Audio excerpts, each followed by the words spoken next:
আমরা আসছি সিলেটের কোম্পানিগঞ্জের সাদা পাথর। কোম্পানিগঞ্জ থেকে আমরা একটু দেরি করে রওনা দিয়েছি, যার কারণে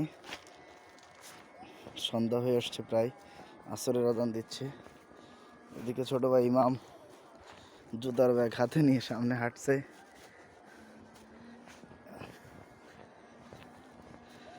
আমরা মূলত সাদা পাথর যাওয়ার যে মেইন রুট, এই রুট থেকে আসি নাই।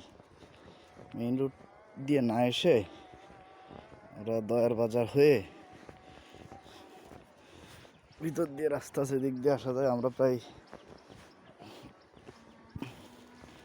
5 থেকে 8 কিলোমিটার পথ হেঁটে আসছি।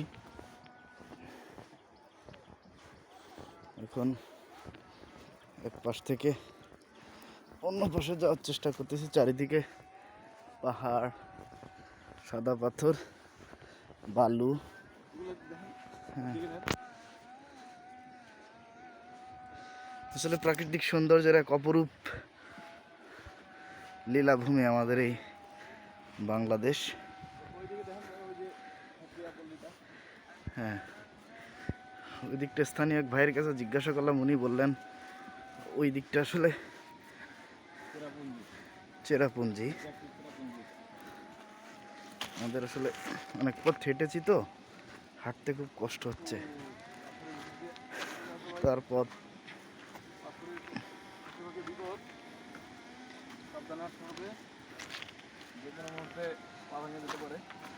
আর এখান থেকে পা ভাঙলে তো বুঝছেনই, অবস্থা খুব খারাপ।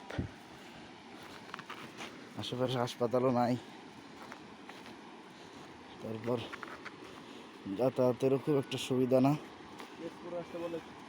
সব কিছু মিলে খুব রিস্কি জায়গায় আছি আমরা। এখান থেকে ছোট্ট একটা পাহাড়ি ঝিরি পথ বলতে পারেন, এটা পার হয়ে তারপর আমাদের ওই পাশে যেতে হবে। হ্যাঁ, সম্ভবত এখানে কারো ফোন বাজতেছে, কেউ হয়তো ভুল করে ফোন রেখে যেতে পারে।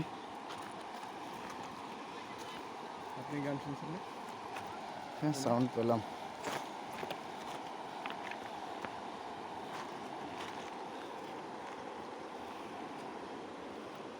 স্থানীয় কারো হবে হয়তো, বাদ দাও ইমাম, এসব বিষয়ে আমরা না করি।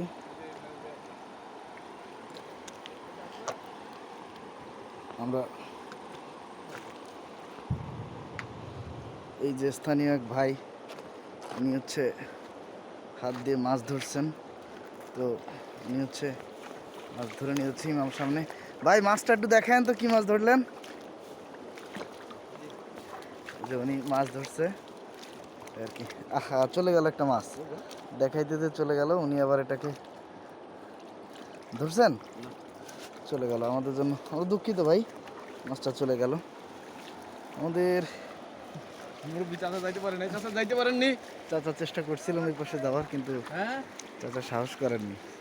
কেন এই দিক দিয়ে যাওয়া যায় না? এখানে পানি বেশি। কোন দিক দিয়ে যাওয়ার জন্য যাইতে হবে কি আরো সামনে? আমরা দেখি সামনে আগায়। মানে পানি বেশি বলতে হচ্ছে আমরা ভিজতে সমস্যা নাই, ভিজবো তাতে সমস্যা নাই, যাওয়া যাবে একেবারে বেশি তলায় যাওয়া তলায় যাবে।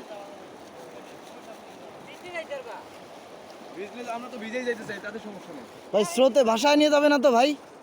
স্রোতে ভাষায় নিয়ে যাবে না তো? হ্যাঁ, আমরা চেষ্টা করি, দেখি কি হয়। এসেছি যেহেতু, যেতে তো হবেই। তো যাওয়ার একটা ইচ্ছা নিয়ে আসছি। পানির কলতান শব্দে আমরা বিমোহিত। সাদা পাথর নামকরণের সার্থকতা আসলেই, এখানটা প্রচুর পরিমাণে সাদা পাথর, প্রচুর, চারিদিকে শুধু সাদা পাথর আর সাদা পাথর।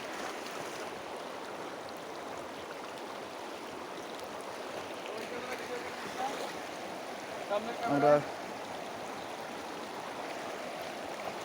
ছোট ভাই ইমাম আবদার করলো যে আমরা যাতে সামনের ক্যামেরা দিয়ে, ফ্রন্ট ক্যামেরা দিকটা নিজেদের দেখাই। ইমাম, আমরা